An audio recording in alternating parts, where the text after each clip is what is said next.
Pemerintah mempercepat penanganan pasca bencana yang terjadi di Sumatera. Bahkan pemerintah pun memperluas bantuan sosial bagi warga terdampak bencana, yaitu 8 juta rupiah per kepala keluarga.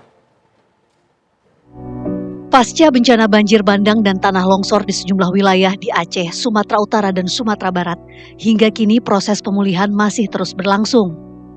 Pemerintah mempercepat penanganan dampak bencana sekaligus memperluas bantuan sosial bagi warga terdampak bencana. Dalam rapat koordinasi yang digelar pada Rabu 24 Desember lalu, Sekretaris Kabinet Teddy Indrawijaya bersama Menteri Sosial Syaifullah Yusuf menyepakati skema baru bantuan bagi para pengungsi dan keluarga korban bencana di Sumatera. Pemerintah menetapkan bantuan langsung tunai minimal 8 juta rupiah bagi setiap kepala keluarga terdampak atau pengungsi. Bantuan ini terdiri dari 3 juta rupiah untuk kebutuhan isian rumah dan 5 juta rupiah untuk pemulihan ekonomi keluarga. Jadi dalam rangka bencana, pemerintah memiliki tim besar untuk melakukan beberapa tahapan penanggulangan. Yang pertama adalah tentu evakuasi, kemudian masuk masa kedaruratan. Setelah masuk masa kedaruratan ini, pada saat yang sama, secara simultan juga ada perbaikan infrastruktur, membuka daerah-daerah yang terisolir. Setelah itu, baru kemudian pemerintah menyediakan huntara atau hunian sementara atau hunian tetap bagi keluarga terdampak yang rumahnya rusak berat atau rumahnya hilang sama sekali.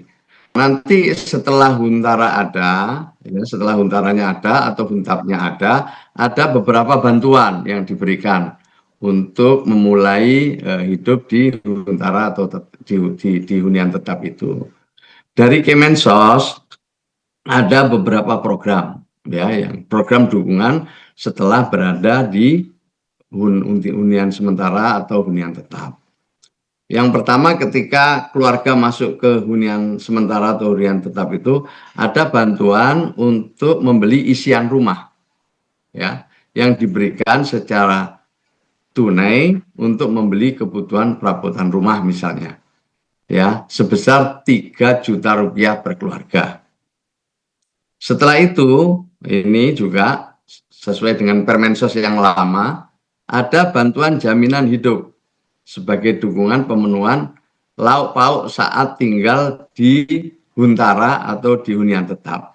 Terakhir nanti ada dukungan pemberdayaan dalam kerangka pemulihan ekonomi, yang tentu ini nanti akan diberikan setelah melalui hasil asesmen bersama pemerintah daerah dan juga dengan BNPB sebesar 5 juta rupiah. Nah, inilah nanti dukungan yang diberikan dari Kementerian Sosial. Belum lagi nanti ada yang dari BNPB dan ada juga dari instansi-instansi lain. Selain bantuan tunai, pemerintah juga menyalurkan bantuan kebutuhan pokok berupa beras serta lauk pauk yang diberikan terpisah dari bantuan langsung tunai. Tak hanya itu, pemerintah juga menyiapkan santunan khusus bagi keluarga korban meninggal dunia sebesar sekitar 15 juta rupiah per ahli waris. Sementara warga yang mengalami luka berat akan menerima santunan sekitar 5 juta rupiah.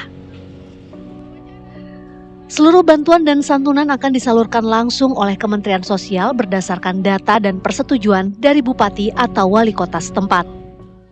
Tim TV One mengabarkan.